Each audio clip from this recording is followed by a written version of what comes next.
Bob, Chapter 9, Livy. Poor Rufus, Bob is saying, smoothing Rufus's short green elephant fur. Did you fall in that deep, dark well? Bob will keep you safe now. You will never be in that dark well again. I think Bob sometimes forgets that some of us are real live creatures and some of us are inanimate objects. It must have been because of all that time he spent in the closet with the Lego pirates, Mr. Monkey and the parrot who got lost. While Bob and Rufus are having their little reunion, I'm putting 2 and 2 together, as Dad says. Except it's more like trying to add the square root of 7 and 31 to the 5th power. Bob says I rescued him, but he also says he went to the chicken house in the first place because I was cold. Not him, me. And I was cold because I was wet. And now it turns out poor Rufus was also wet. Grand Nicholas says I loved Rufus. I took him everywhere with me. So I am beginning to wonder if maybe I am the one who fell in the well. If maybe Bob saved me. Bob, I say. He ignores me. He's sitting on the edge of my bed, talking to Rufus with his legs crossed and one side of his tutu sticking up. A strap is sliding down over one skinny green shoulder. Wouldn't I remember falling into a well? Maybe I hit my head. If I hit my head, I could have drowned. But could Bob really have pulled me out? He doesn't look very strong. Bob, I say again. He looks up. Yes? What if I didn't save you? What if you saved me? No, he says. You saved me, Livy. We have to go outside, I tell him, right now. Outside? It's almost bedtime. It's getting dark out. He looks at me with big eyes. I know, I say, throwing him Sarah's sweatshirt. I'm not too excited about the dark either, but this can't wait. 5 minutes later, we're at the far end of Gran's yard where the stiff brown grass gives way to a lot of trees and rocky ground. It was easy to sneak out of the house because Gran was on the phone and Mom was putting the baby to sleep. We just walked out the front door, which Gran almost never uses, and then ran around to the back of the house and over to the well. Bob runs up to it but doesn't touch it. He peers over the top. He has to stand on tiptoes and then walks around the well slowly, looking as serious as a green guy can look in a tutu and a red sweatshirt so big on him that the zipper is swinging down by his ankles. What are we looking for? He asks. Clues? Bob, do you remember being here with me, with Rufus? He shakes his head and points to the chicken house. I only remember the chickens. But I do remember the well, not just from yesterday's walk with Mom, when she talked a lot about collecting stones with her father to make the well wall, but from before, from when I was 5. For instance, I know that if I walk around this well, I will see 3 little stones jutting out of the wall, one above the other. Like 3 little steps that I might have tried to climb once. I circle the well slowly, and there they are. I raise one knee and try to put my foot on the lowest little stone step. There's only room for my toes. Bob, you don't remember this place at all? He shakes his head again, and I'm out of memories. I definitely don't remember falling in. I force myself to look into the well's deep, dark, and shudder. Let's go back to the chicken house, I say. It's the nearest thing to the well. That's where Bob thinks our story starts, even though I'm feeling more and more sure that it starts exactly where we are now. It takes less than a minute to walk to the chicken house. Bob stops just outside the fence and says he's not going in. I don't like that chicken, he says, pointing at a big one. She has it out for me. Bob, pay attention. This is where you watched me wake up, right? Yes, Livy, inside, just like I told you. And then what? I say.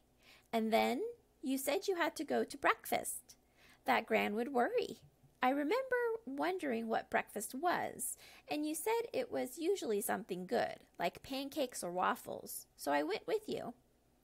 Bob is excited now, going up and down on his toes. It almost looks like a real ballerina move. Okay, show me how we got to the house. We walked, silly. I can't fly as far as I know. Ha ha. Show me exactly the way we went. Maybe we'll see something important. He looks at the chickens and thinks for a second.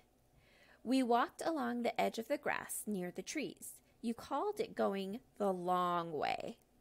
When Bob says the long way, I get this memory, like a picture flashing in my head of Gran's yard, all green in the cold sunshine. And for the first time, I remember Rufus. I remember holding him, how soft he was, and how I tucked him under one armpit to keep him safe, while I used two hands to climb over a rock or a fallen down tree trunk at the edge of the grass. Now we're getting somewhere. Show me the long way, I tell Bob.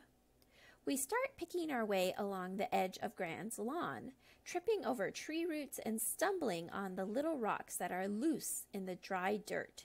Ouch, Bob says, bending to rub his leg. It's not that bad, I say. Not for you, maybe. You're wearing pants. I start laughing really hard because now Bob has a twig stuck in the back of his tutu against the dusky blue sky. It looks like he has a little tail. Bob stops and turns to me.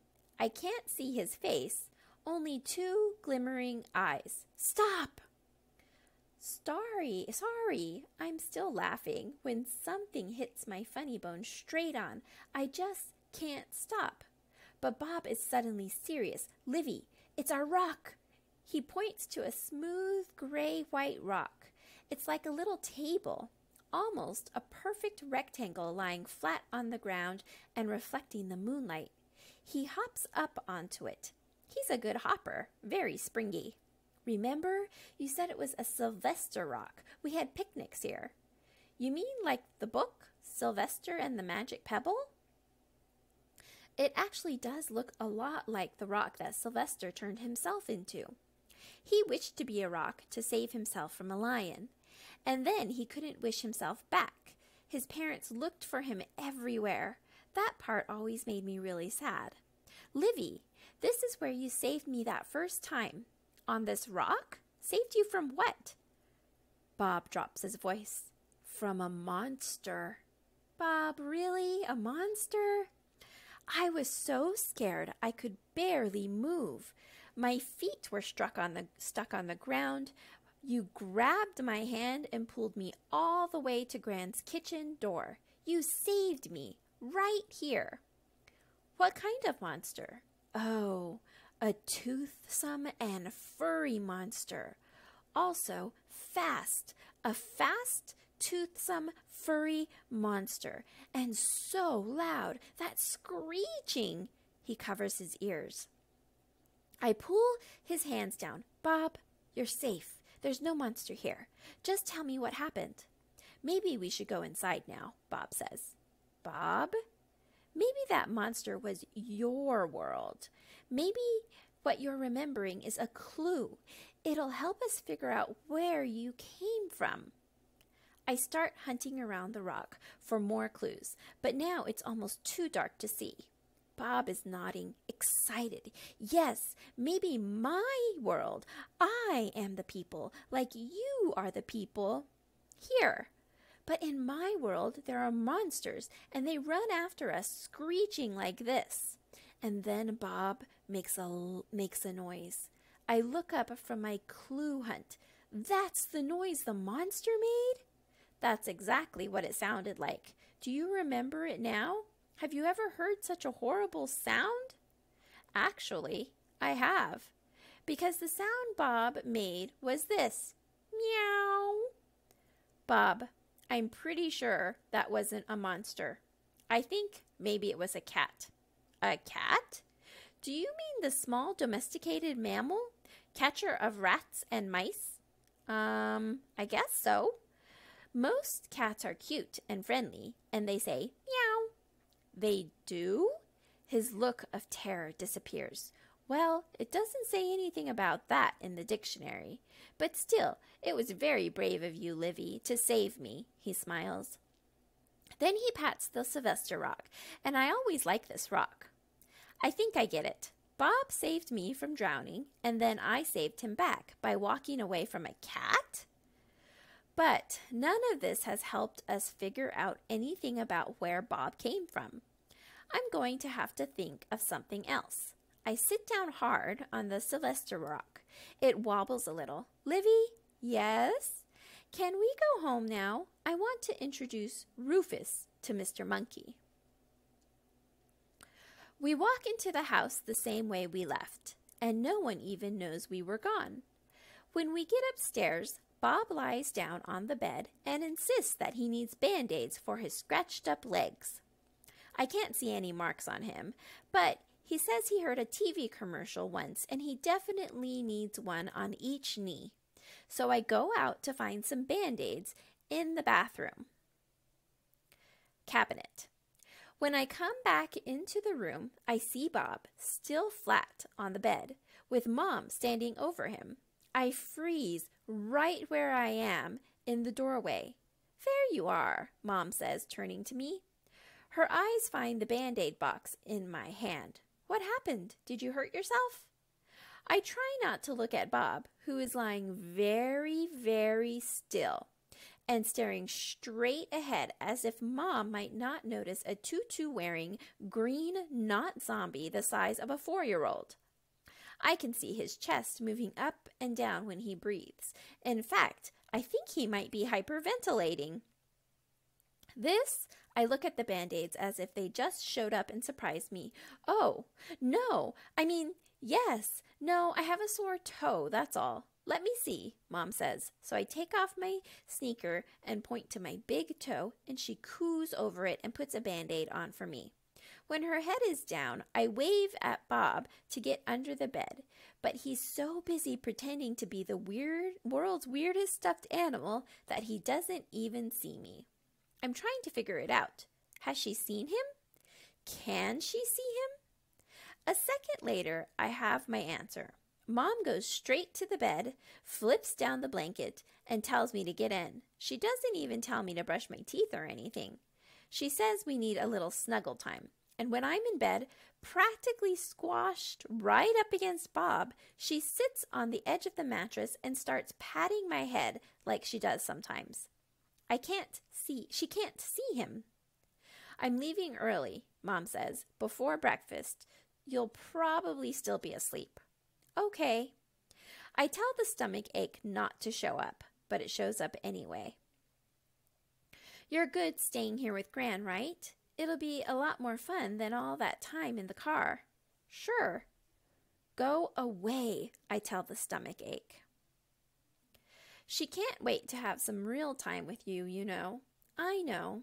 You're going to make that cake together, remember? Yes. Then Mom asks if I want a story, and of course I do. Close your eyes, she says.